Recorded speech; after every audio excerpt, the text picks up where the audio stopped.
বিসমিল্লাহির রহমানির রহিম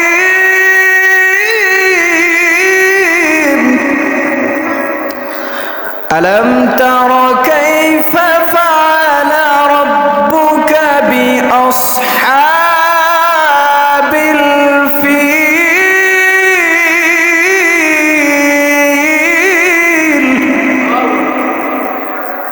আল্লাহ রাব্বুল আলামিন এই সূরাতুল ফিলের প্রথম আয়াতের মধ্যে জানিয়ে দিলেন, আল্লাহ তাআলা বললেন আলাম তারা, হে নবী আপনি কি দেখেননি, কাইফা ফাআলা রাব্বুকা, আপনার প্রতিপালক কিরূপ আচরণ করেছেন, বিআসহাবিল ফিল। আল্লাহু আকবার বলেন। হাতিওয়ালাদের সাথে, আসহাবে ফিলদের সাথে আপনার প্রতিপালক কেমন আচরণ করেছে আপনি কি দেখেননি? এখানে আপনাদের মনের মধ্যে প্রশ্ন জাগে, এই যে হস্তি বাহিনীর ঘটনাটা, হাতি নিয়ে যে আব্রাহা বাদশাহ মক্কার ঘর ভাঙার জন্য গিয়েছিল, এটা তো রাসূল সাল্লাল্লাহু আলাইহি ওয়াসাল্লাম দুনিয়াতে আসার 50 থেকে 55 দিন আগে এই ঘটনা ঘটেছে। তাহলে আমার নবী এই ঘটনা দেখবেন কিভাবে? বুঝেছেন ব্যাপারটা?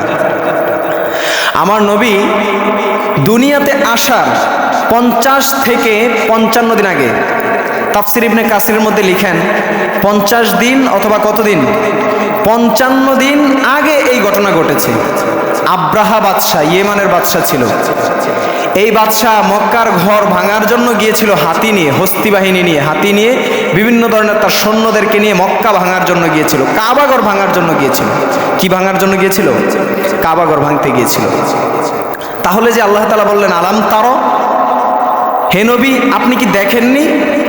আমার নবী দেখবেন কেন, কিভাবে? তাহলে কি আল্লাহ তাআলা জানেন না? না, আল্লাহ তাআলা জানেন। আল্লাহ তাআলা জানেন যে রাসূল সাল্লাল্লাহু আলাইহি ওয়াসাল্লাম দুনিয়াতে আসার 50 থেকে 55 দিন আগে এই ঘটনা ঘটেছে, কিন্তু তারপরও কেন দেখার কথাটা বললেন? এখানে তো আল্লাহ তাআলা বলতে পারতেন যে হে নবী আপনি কি শুনেননি, এটা বলতে পারতেন না? কিন্তু আল্লাহ তাআলা যে বললেন আলাম তারা, হে নবী আপনি কি দেখেননি? সম্মানিত ভাইয়েরা আমার, আল্লাহ রাব্বুল আলামিন নবীকে কেন এই কথা বললেন আলাম তারা, হে নবী আপনি কি দেখেননি?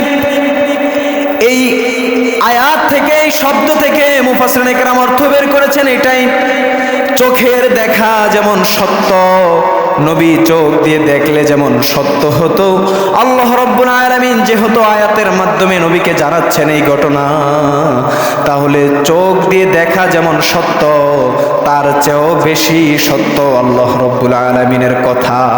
পড়েন সুবহানাল্লাহ। আমরা যে জিনিসটা চোখ দিয়ে দেখি, হতে পারে আমাদের দেখার মধ্যে ভুল থাকতে পারে, ভুল থাকতে পারে না, আমাদের দেখার মধ্যে ভুল হইতে পারে, আমরা একটা ভুল জিনিসও দেখতে পারি, কিন্তু আল্লাহ রাব্বুল আলামিন যেই কোরআন অবতীর্ণ করলেন, এই কোরআনের একটা আয়াত নয়, একটা শব্দ নয়, একটা অক্ষরের মধ্যেও ভুল থাকতে পারে না। চিল্লায় বলেন ঠিক কিনা? কোনো ভুল আছে এই কোরআনের মধ্যে? একটা শব্দের মধ্যে কোনো ভুল আছে? একটা অক্ষরের মধ্যে কোনো ভুল আছে? নাই। কোনো মুমিন যদি বলে কোরআনের মধ্যে ভুল আছে, কোনো শব্দ, কোনো অক্ষর যদি ভুল বলে, তাহলে তার ঈমান থাকবে না। যদি বলে যে ভুল আছে, পড়ার সময় ভুল বললে, না জেনে ভুল বললে এটা ভিন্ন কথা, আল্লাহ তাআলা মাফ করে দিবেন। কিন্তু যদি বলে কোরআনুল কারীমের মধ্যে অমুক বিষয়টা আমার ভাল লাগে নাই, পর্দার আড়ালের মা ও বোনেরা যদি বলে আল্লাহ রাব্বুল আলামিন যে পর্দার আয়াত নাজিল করেছেন, এই পর্দার আয়াত আমাদের ভালো লাগে না, এগুলা কেন নাজিল করলেন, এমন কথা যদি আমাদের মা বোনেরা বলে, তাহলে আল্লাহ রাব্বুল আলামিন, আল্লাহর হাবিব হাদিসের মধ্যে স্পষ্ট ভাষায় বলে দিলেন, কোরআনকে পরিত্যাজ্য মনে করার কারণে, কোরআনকে বিশ্বাস না করার কারণে আল্লাহ রাব্বুল আলামিন তার থেকে ঈমান নামক যেই দৌলত, সেই ঈমান নামক দৌলতটা কেড়ে নিয়ে যাবেন। তার ঈমান থাকবে না, সে বেঈমান হয়ে যাবে। নাউজুবিল্লাহ বলবেন না? এই জন্য ভাইরা আমার, কোরআনুল কারীমের কোনো আয়াত নিয়ে আমাদের কোনো সন্দেহ আছে নাকি? কোনো সন্দেহ নাই। যদি কারো অন্তরের মধ্যে কোনো আয়াত নিয়ে যদি সন্দেহ থেকে থাকে তাহলে এখনই পরিশুদ্ধ করে ফেলুন, ইস্তেগফার পড়ুন যে আল্লাহ আপনি যতগুলা আয়াত কোরআনুল কারীমের মধ্যে অবতীর্ণ করেছেন, যতগুলা শব্দ, যতগুলা অক্ষর অবতীর্ণ করেছেন, কোনো অক্ষরের উপর আমাদের কোনো সন্দেহ নাই। নিঃসন্দেহে আমরা স্বীকার করতেছি কোরআন সত্য। এই জন্য ভাইরা আমার, আল্লাহ রাব্বুল আলামিন এই যে আলাম তারা বললেন, হে নবী আপনি কি দেখেননি? চিন্তা করেছেন? দেখেননি, অথচ কিভাবে দেখবেন? নবী দুনিয়াতে আসার 50 থেকে 55 দিন আগে এই হস্তি বাহিনীর ঘটনা ঘটেছিল। এই যে হাতি নিয়ে কাবাঘর ভাঙার জন্য গিয়েছিল, নবী দুনিয়াতে আসার 50 থেকে 55 দিন আগে। তো নবী দেখবেন কিভাবে? আল্লাহ যে বললেন হে নবী আপনি কি দেখেননি, তার মানে এটাতে বুঝাইতে চাইছেন কি, যে চোখের দেখা যেমন সত্য, আল্লাহ তাআলার কথা তার চেয়ে বেশি সত্য। মনে থাকবে ইনশাআল্লাহ। আমরা যেটা চোখ দিয়ে দেখেছি এটার মধ্যে ভুল থাকতেও পারে, কিন্তু আল্লাহ যে কোরআনে আয়াত নাযিল করেছেন এর মধ্যে কোনো ভুল থাকতে পারে না। সম্মানিত ভাইরা আমার, তাহলে বুঝছেন ব্যাপারটা? আর কোনোদিন সন্দেহ জাগবে অন্তরের মধ্যে? কোনো সন্দেহ যেন আমাদের কোরআনের আয়াত নিয়ে না হয়। মনে থাকবে ইনশাআল্লাহ। আল্লাহ তাআলা আমাদেরকে বুঝার তৌফিক দান করুক, সকলে পড়েন আমিন। আল্লাহ রাব্বুল আলামিন বললেন, আলাম তারা কাইফা ফাআলা রাব্বুকা বিআসহাবিল ফিল। আল্লাহ রাব্বুল আলামিন বললেন, হে নবী আপনি কি দেখেননি? কাইফা ফাআলা রাব্বুকা, আপনার রব, আপনার প্রতিপালক কেমন আচরণ করেছেন বিআসহাবিল ফিল, হস্তি বাহিনীদের সাথে, হাতিওয়ালাদের সাথে, যারা হাতি নিয়ে কাবাঘর ভাঙার জন্য গিয়েছিল তাদের সাথে কেমন আচরণ আপনার প্রতিপালক করেছে, আপনি কি দেখেননি? এবার আল্লাহ রাব্বুল আলামিন পরবর্তী আয়াতের মধ্যে জানিয়ে দিলেন কেমন আচরণ তাদের সাথে করা হয়েছিল। শুধুমাত্র আল্লাহর ঘরের সাথে তাদের শত্রুতা ছিল। এই জন্যে কিসের সাথে শত্রুতা ছিল? আল্লাহর ঘরের সাথে। কত বড় সাহস, চিন্তা করেছেন? হাতি নিয়ে, সৈন্য নিয়ে কাবাঘর ভাঙার জন্য এসেছিল। হ্যাঁ, আব্রাহার বাদশার নাম ছিল আব্রাহা। তিনি ছিলেন, সে ছিল ইয়ামানের গভর্নর, ইয়ামানের বাদশা ছিল। সম্মানিত ভাইরা আমার, এবার আব্রাহা যখন মক্কার ঘর ভাঙার জন্য এসেছিল, এই ঘটনা আপনারা সামনে শুনবেন। আমরা আগে আয়াতের কিঞ্চিত তাফসীর শুনে নেই। আল্লাহ রাব্বুল আলামিন সূরাতুল ফিলের 2 নম্বর আয়াতের মধ্যে বলেন, আলাম ইয়াজআল কাইদাহুম ফি তাদলিল। আল্লাহ তাআলা জানিয়ে দিলেন, আলাম ইয়াজআল কাইদাহুম ফি তাদলিল। আল্লাহ রাব্বুল আলামিন তাদের ষড়যন্ত্রকে, তারা যেই ষড়যন্ত্র করেছিল কাবাঘর নিয়ে, তাদের ষড়যন্ত্র আল্লাহ রাব্বুল আলামিন নিঃশেষ করে দিয়েছেন। তাদের ষড়যন্ত্র কোনো কাজে আসে নাই। তারা ষড়যন্ত্র করেছে ঠিকই, কাবাঘর ভাঙবে, হস্তি বাহিনী নিয়ে, বিশাল বড় বড় হাতি নিয়ে, সৈন্য নিয়ে তারা গিয়েছিল, কিন্তু তাদের এই ষড়যন্ত্র আল্লাহ তাআলা সমূলে ধ্বংস করে দিয়েছেন। এটা থেকে আমরা এটাও বুঝতে পারি যে আল্লাহ রাব্বুল আলামিন যে তাদেরকে ধ্বংস করলেন, কেন ধ্বংস করলেন? তারা আল্লাহ তাআলার ঘর ভাঙার জন্য এসেছিল। ঠিক যে আল্লাহ তখন ছিলেন, এই আল্লাহ এখনো আছেন না? আল্লাহ রাব্বুল আলামিন এখনো আছেন। আমাদের মধ্য থেকেও যদি কেউ আল্লাহর ঘরের উপর কোনো আঘাত হানে, আল্লাহর ঘর ভাঙার কোনো চেষ্টা করে, তাহলে এটা হলো আল্লাহর ঘর। এটা কার ঘর? আল্লাহর ঘর। আল্লাহ তাআলা নিজেই এর হেফাজত করবেন। এই জন্য শত্রুতা আল্লাহর ঘরের সাথে করা চাই না। বহু মুসলমান রয়েছে আল্লাহর ঘরের সাথে শত্রুতা লেগে মসজিদের মধ্যে নামাজ পড়তে আসে না। আছে না এমন মুসল্লি অভাব নাই সমাজের মধ্যে। প্রিয় ভাইয়েরা, আবার বুঝার চেষ্টা করুন, আমার সাথে আপনার সাথে শত্রুতা, আপনার সাথে আমি কথা না বললাম, কিন্তু আল্লাহর ঘরের সাথে কিসের শত্রুতা? নামাজ তো পড়তে আসবো। আপনার সাথে শত্রুতা, আপনি এই ঘরের সভাপতি বা সেক্রেটারি, এই জন্য মসজিদের মধ্যে নামাজ পড়তে আসলাম না, এটা হইল কোনো? এটা তো স্বয়ং আল্লাহর সাথে আপনি রাগ করলেন।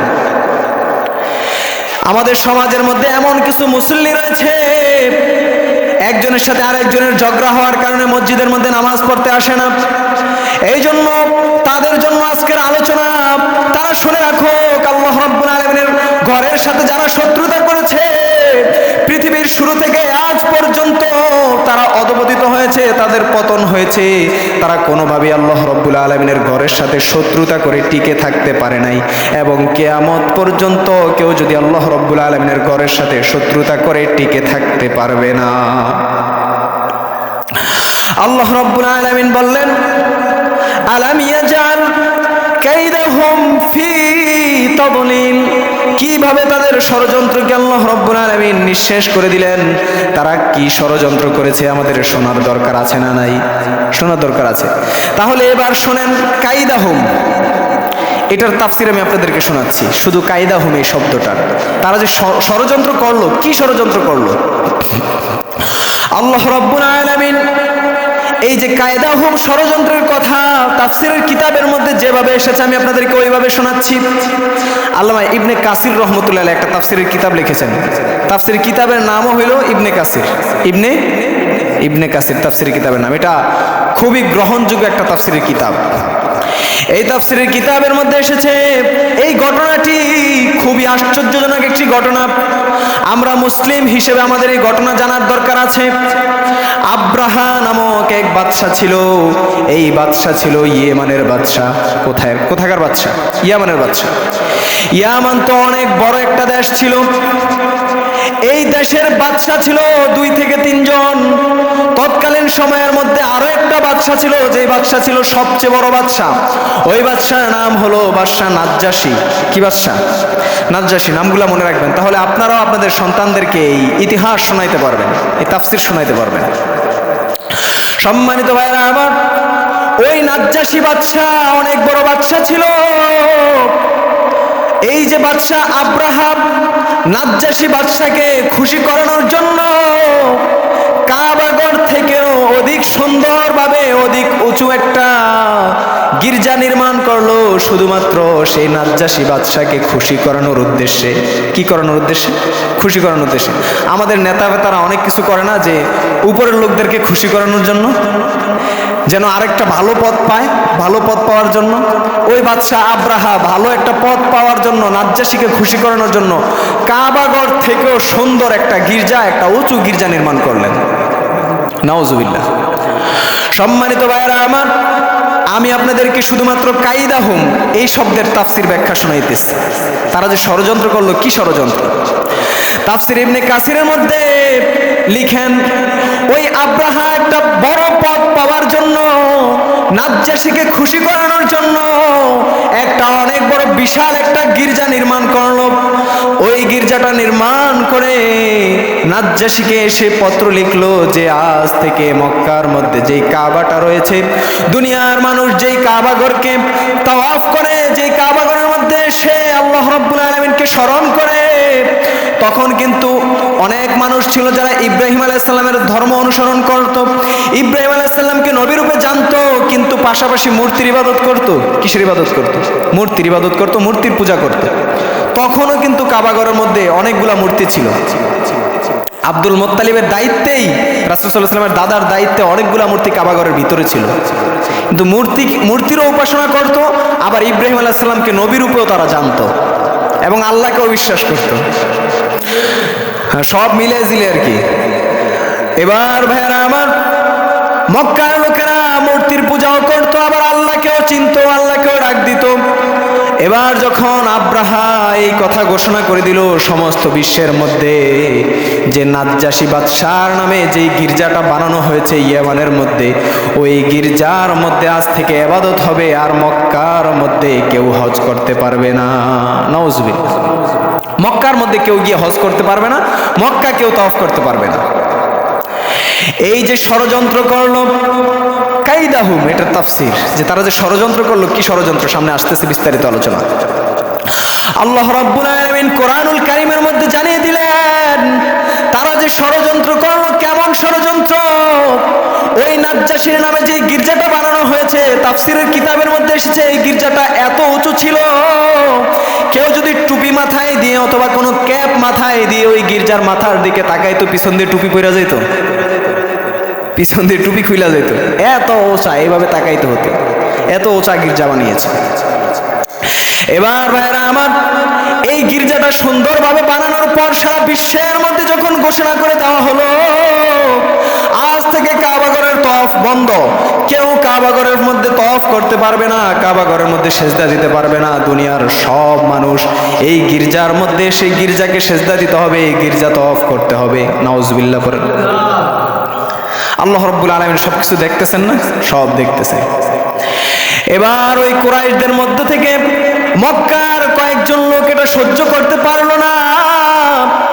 সবার অন্তরের মধ্যে কাবার প্রতি ভালোবাসা আছে, যদিও বিধর্মী, যদিও মূর্তির পূজা করত, কিন্তু কাবা ঘরের প্রতি তাদের অন্যরকম একটা ভালোবাসা ছিল। তারা যখন শুনতে পারলো মক্কার ওই কাবার মধ্যে আর মানুষ তওয়াফ করতে পারবে না, ওই গির্জার মধ্যে গিয়ে তওয়াফ করতে হবে, ওই গির্জাকে সেজদা দিতে হবে, এবার মক্কার কয়েকজন লোক গিয়ে ওই গির্জার মধ্যে টয়লেট করে দিছে, পায়খানা করে দিছে। কি করছে? পায়খানা কইরা ওই গির্জা একদম সম্পূর্ণটা নোংরা বানিয়ে ফেলেছে, ল্যাব দিয়ে দিছে পুরো। এবার রাত্রে করে এই কাম করছে। এরপর দিন যখন বাদশাহ আব্রাহার কানে যখন এই খবর পৌঁছলো যে এমন এমন ওনাদের গির্জার মধ্যে তো আরবের লোকেরা, মক্কার লোকেরা এসে পায়খানা করে দিয়ে গেছে, পায়খানা করে ল্যাব দিয়ে গেছে, এই অপমানি শোনে। এবং আরো একটা কথা আছে এখানে তাফসীর কিতাবের মধ্যে এসেছে, ইবনে কাসির উনি লিখেন যে কয়েকজন লোক এসে ওটার মধ্যে আগুনও ধরায় দিছে, চারিদিক দিয়ে আগুন ধরা সব পোড়ায় ফেলছে, এটাও হাদিসের মধ্যে এসেছে। তো এই যে এই কাম করছে, এটা যখন আব্রাহার কানের মধ্যে গেছে, সে তো পুরা তেলে বেগুনে জ্বলে উঠেছে। ওই আব্রাহার কানের মধ্যে যখন এই খবর গেল, আব্রাহা সৈন্য নিয়ে যখন ওই তার গির্জা, যে গির্জা সে বানাইছে ওই গির্জার সামনে আসলো, এসে দেখে এই অবস্থা, তখন তেলে বেগুনে জ্বলে উঠলো। আব্রাহা বলল, ওই মক্কা আমি আর রাখবো না, ওই মক্কা আমি ধ্বংস করে ফেলবো। নাউজুবিল্লাহ পড়েন। তাদের কত বড় সাহস, তারা এসে আমার বানানো গির্জার মধ্যেই অপকর্মে খারাপ কাজ করলো, আমার গির্জার মধ্যে পায়খানা করে দিয়ে গেল, আগুন ধরে দিল। এই ক্ষোভে, এই জিদে সে সৈন্য নিয়ে, হাতি নিয়ে, হস্তি বাহিনী নিয়ে মক্কা কাবাঘর ধ্বংস করার জন্য সে রওনা হলো। নাউজুবিল্লাহ পড়েন। এই জন্যই আল্লাহ তাআলা এই সূরার নাম দিলেন, এই সূরার যে নামটা রাখা হয়েছে সূরাতুল ফিল, হাতি। শুরুতে যে বলা হলো আলাম তারা, হে নবী আপনি কি দেখেননি, কাইফা ফাআলা রাব্বুকা বিআসহাবিল ফিল, কাইফা ফাআলা রাব্বুকা, আপনার প্রতিপালক কিরূপ আচরণ করেছেন, বিআসহাবিল ফিল, হাতিওয়ালাদের সাথে, আসহাবে ফিলদের সাথে কেমন আচরণ করেছেন আপনি কি দেখেন নাই? এই যা কি আচরণ করেছেন আল্লাহ তাআলা এটাই নবীকে শুনিয়ে দিচ্ছেন, জানিয়ে দিচ্ছেন। এবার হস্তি বাহিনী নিয়ে আব্রাহা যখন সৈন্য নিয়ে, তার সাঙ্গ পাঙ্গ নিয়ে যখন কাবাঘর ধ্বংস করবে রওনা হলো, পথির মধ্যে যখন রাত্রি হয়ে গেল, ওই জায়গার মধ্যে রাত্রি যাপন করার পর সকালবেলা আবার রওনা হলো। কাবার মধ্যে গিয়ে আশেপাশে রাস্তাঘাটের মধ্যে যত ওট পেয়েছে, যত বকরি পেয়েছে, সব কিছু তারা আত্মসাৎ করে ফেললো, সব কিছু তার সৈন্যরা দখল করে নিল। আরবের লোকেরা শুনতে পারলো আব্রাহা সৈন্য সাঙ্গ পাঙ্গ নিয়ে কাবা ধ্বংস করার জন্য মক্কার দিকে এগিয়ে আসছে, তারাও তলোয়ার নিয়ে যুদ্ধের জন্য চলে গেল। কিন্তু আল্লাহর কি কারিশমা, আরবের লোকেরা সবাই তাদের কাছে হার মানলো, তাদের সাথে পারলো না যুদ্ধ করে, এটাও তাফসীর কিতাবের মধ্যে এসেছে। এবার আব্রাহা যখন তার সাঙ্গ পাঙ্গ নিয়ে, দলবল নিয়ে, হাতি নিয়ে যখন মক্কার দিকে রওনা হলো, পথির মধ্যে একটা মাঠের মধ্যে আব্দুল মুত্তালিবের 200 উট ছিল। কয়শো উট? 200 উট ছিল। তার সাঙ্গ পাঙ্গরা চেলাপেলারা ওই 200 উটও আত্মসাৎ করলো, 200 উটও তারা ছিনিয়ে নিল। নেওয়ার পর যখন কাবার দিকে গেল, এগুলো সব নিয়ে তারা চলে যাবে কাবাঘর ভেঙে, তাদের প্ল্যান ছিল এটা। এবার যখন মক্কার দিকে গেল, কিছু দূর যাওয়ার পর আব্রাহা তখন মক্কার যেই ব্যক্তিবর্গ যারা ছিল, যারা সম্মানিত ছিল, তাদেরকে ডাক দিলেন। তাদের মধ্যে থেকে অন্যতম ছিলেন আব্দুল মুত্তালিব। আপনারা অসংখ্য বক্তার মুখে শুনেছেন, হাদিসের মধ্যে পড়েছেন, আব্দুল মুত্তালিবের অনেক সম্মান ছিল তখন। আব্দুল মুত্তালিব তখন আব্রাহার সামনে আসলো। আব্দুল মুত্তালিবকে দেখে আব্রাহা মাহমুদ নামক যে হাতিটা ছিল সবচেয়ে শক্তিশালী, সবচেয়ে বড়। আমরা জেনে থাকি আমাদের দেশের মধ্যে যে নেতা ফেতা রয়েছে, তারা যে গাড়ি দিয়ে চলে, এটা কি সাধারণ কোনো গাড়ি? ট্যাক্সি ম্যাক্সি দিয়ে তারা চলে নাকি? তাদের গাড়ি থাকে বুলেট প্রুফ গাড়ি, যে গাড়ির মধ্যে গুলি করলেও গুলি ভিতরে ঢুকে না, অনেক দামি গাড়ি থাকে। তো তখনকার সময়ে যত সবচেয়ে বড় শক্তিশালী যে হাতিটা ছিল, এই হাতিটার নাম ছিল মাহমুদ। তাফসীর কিতাবের মধ্যে এসেছে। এই হাতির উপরে উঠেছে আব্রাহা। এই হাতি দিয়ে আরো অনেকগুলো হাতি এনেছেন, ওই হাতিগুলা দিয়ে মক্কাঘর ভাঙবে তারা। এবার মাহমুদ নামক হাতির পিঠ থেকে আব্রাহা যখন নিচে নামলো, নিচে নেমে যখন আব্দুল মুত্তালিবের সামনে গেল, আব্দুল মুত্তালিবকে বলল, আমরা তো কাবাঘর ভাঙার জন্য এসেছি। আব্দুল মুত্তালিব কিছু বললেন না, বলল যে আমার যে 200 উট নিয়েছ, ওই 200 উট আমাকে দিয়ে দাও। আব্রাহা তো আশ্চর্য ব্যাপার, তাদের এত বছর ধরে তারা এই কাবাঘরের তাওয়াফ করতেছে, ইবাদত করতেছে, অথচ আমি বললাম তাকে যে আমি কাবাঘর ভাঙতে এসেছি, কিন্তু সে কোনো কথাই বললো না কাবাঘর নিয়ে, সে উট চাইতেছে। সে আশ্চর্য হয়ে গেল, আব্দুল মুত্তালিবকে জিজ্ঞাসা করলো, রে আব্দুল মুত্তালিব, আমি কাবাঘর ভাঙার জন্য এসেছি, তোমাকে আমি বললাম, কিন্তু তুমি শোনার পরও তুমি কেন কাবাঘরের কথা তুলতেছো না? তুমি বলতেছো তোমার উট চাই, ব্যাপারটা কি? তখন আব্দুল মুত্তালিব একটা কথা বলেছিল, আব্রাহাকে বলল, আব্রাহা শুনে রাখ, এই যে উট তুই আমার কাছ থেকে ছিনিয়ে নিয়েছিস, এই উটের মালিক হলাম আমি।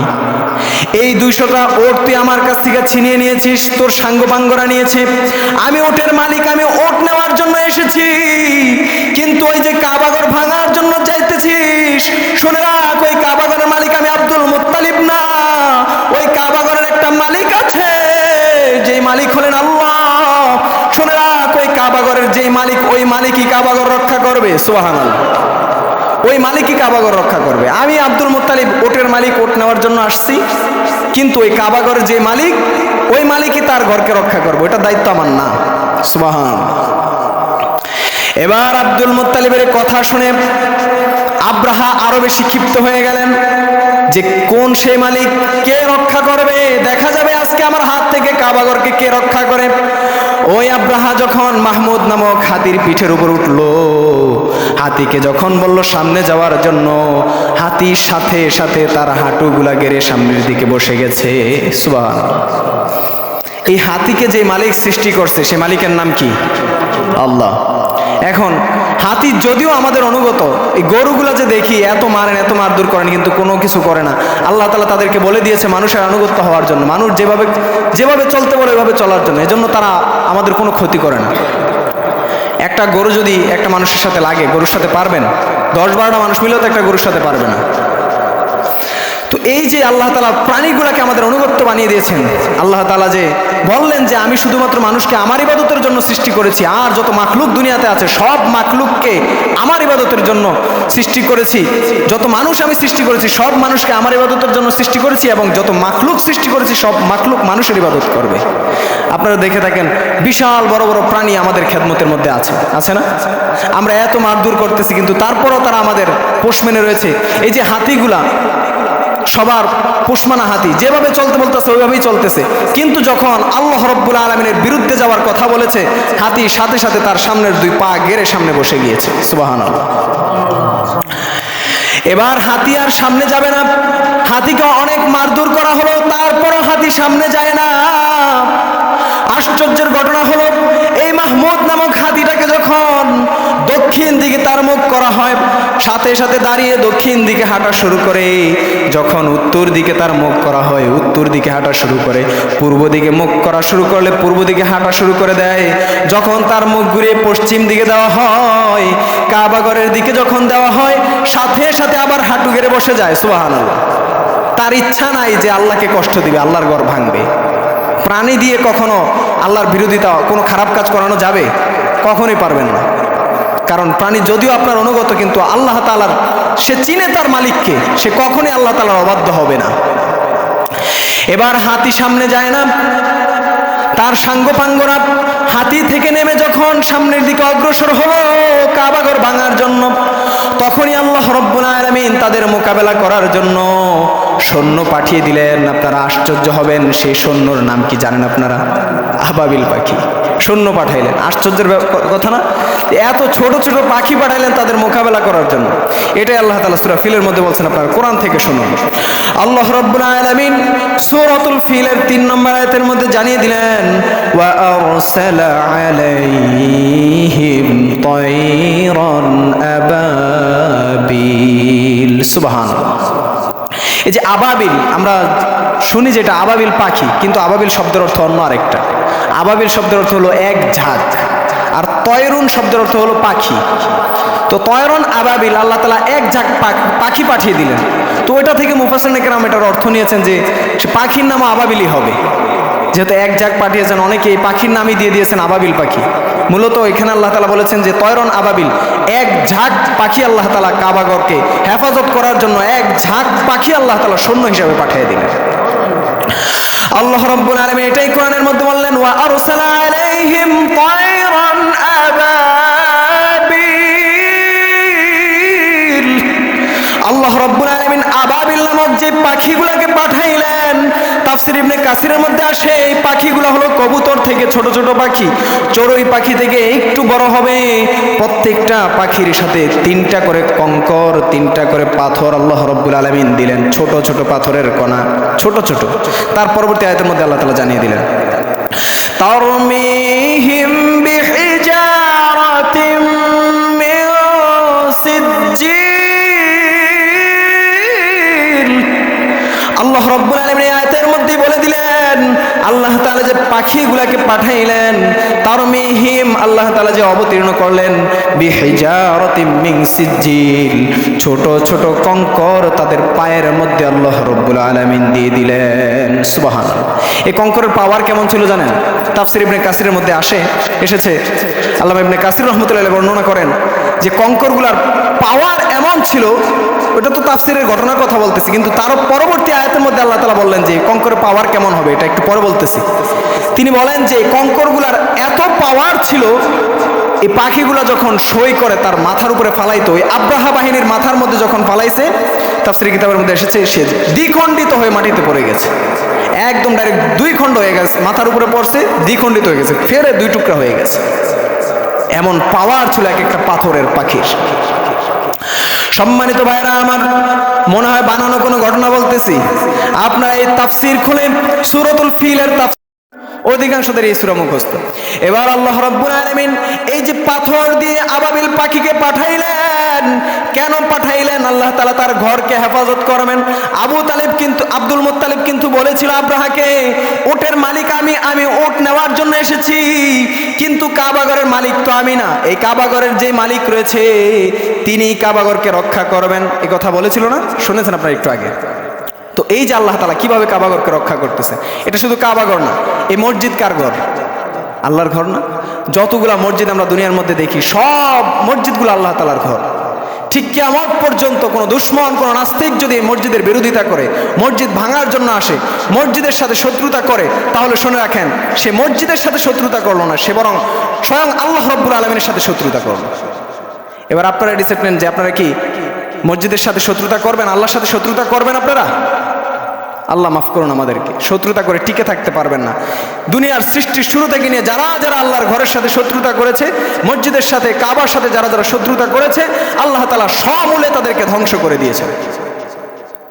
সম্মানিত ভাইরা আমার, এবার আমরা কোরআন থেকে শুনি 5 নম্বর আয়াতের মধ্যে আল্লাহ রাব্বুল আলামিন কি বললেন? এই যে পাখিগুলা পাথর নিক্ষেপ করলো, এই পাথর যাদের উপরে পড়েছে তাদের কি অবস্থা হয়েছে? 5 নম্বর আয়াতের মধ্যে আল্লাহ বললেন, সর্বশেষ আয়াত আল্লাহ তাআলা জানিয়ে দিলেন, ফাজআলাহুম কাআসফিম মাকুল। আল্লাহ রাব্বুল আলামিন এই আয়াতের মধ্যে জানিয়ে দিলেন, যাদের উপরে পাথর পড়েছে তারা, যে গরু যে খাবার পান করে, খাবার খায়, যে ঘাস খায়, বিভিন্ন ঘাস খাওয়ার পর গরু আমরা জবাই করি না, জবাই করার পর দেখবেন গরুর ভুঁড়ির মধ্যে এক ধরনের থাকে, যে ঘাসগুলা যে তারা চাবায় একদম গুঁড়া গুঁড়া ভুসির মতো করে ফেলে, আল্লাহ তাআলা সেই ভুসির সাথে তুলনা দিলেন, ফাজআলাহুম কাআসফিম মাকুল। ওই ভুসি যেমন হয়ে যায়, আল্লাহ তাআলা এই পাথর যাদের উপরে নিক্ষেপ করেছেন তারা এইভাবে ধ্বংস হয়ে গেছে, ভুসির মতো হয়ে গেছে, কিন্তু ছিন্ন বিচ্ছিন্ন হয়ে গেছে, কোনো অঙ্গ পতঙ্গ তাদের খুঁজে পাওয়া যায় নাই, এমন আল্লাহ তাআলা নিঃশেষ করে দিয়েছে তাদেরকে। তবে যারা যারা পালিয়েছিল এই ঘটনা দেখে অনেকেই কিন্তু পালাইতে লেছিল, পালানোর পর পাখিরা তাদেরকে আবার ওই দূরে গিয়ে দৌড়ে ধরে তারপর তাদের উপর পাথর নিক্ষেপ করেছে, কিন্তু যে আব্রাহা ছিল সে ওই জায়গা থেকে বেঁচে গেছে। এখন অনেকের মনের মধ্যে প্রশ্ন জাগে যে সম্পূর্ণ ষড়যন্ত্র হলো আব্রাহা বেঁচে গেল কেন? আব্রাহাকে আল্লাহ তাআলা এত ছোটখাটো শাস্তি দিয়ে মারবেন না, তাকে আরো বড় শাস্তি দিতে চাচ্ছে। তাফসীর ইবনে কাসিরের মধ্যে লিখেন যে আব্রাহাকে আল্লাহ রাব্বুল আলামিন এমনভাবে মারলেন, সে এখান থেকে যাওয়ার রাস্তার মধ্যেই তার অঙ্গ পতঙ্গ ঘা হওয়া পচা শুরু হয়ে গেছে। এক কর এক ইঞ্চি ইঞ্চি করে পচে পচে তার শরীর থেকে পড়েছে। নাউজুবিল্লাহ।